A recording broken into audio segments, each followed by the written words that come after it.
رئیست ولایت فوق‌العاده ولایت سوخت در یک جلسه از 9 ماه فعالیت خود نتیجه گیری کرد.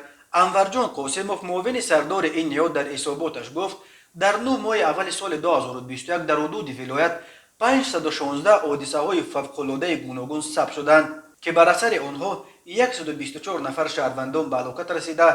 به اقتصاد منطقه بر اثر این حوادث ها به مبلغ 29 میلیون و 499 هزار و 144 سامانی ضرر رسیده است. انورجان قاسموف افزود برای مقایسه در همین دوره سال 2020 در قلمرو ولایت سوخت 481 حادثه های فوق‌العاده مختلف به عمل آمده بود که بر اثر آنها 104 نفر جان خود را از دست داد و به اقتصاد ولایت 46 میلیون و 3689 سامانی ضرر آورده بود. در دوره 9 ماه سال 2021 در حدود ولایت 10 حادثه فوق‌العاده خصوصیت طبیعی داشته به قید گرفته شده است که در نتیجه 22 نفر به هلاکت رسیدند.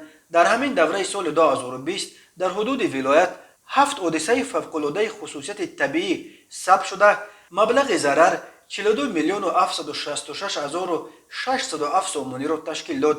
در این حادثه ها 3 نفر قربان شده بود. بنا به اطلاع سخنگوی ریاست ولایت فوق‌العاده ولایت سوخت شاهزاده بوتای و سردار ریاست پلکوونیک بهرام دودیان در جلسه وظیفه های 3 ماهه آینده را معین کرد و از جمله گفت که تیر ماه هم می رود و زمستان فصل سرما و یخبندی ها فرا می رسد و نجات بخشان باید بیش از هر وقت دیگر برای برطرف کردن حالتهای فوق‌العاده احتمالی آمادگی های جدی داشته باشند.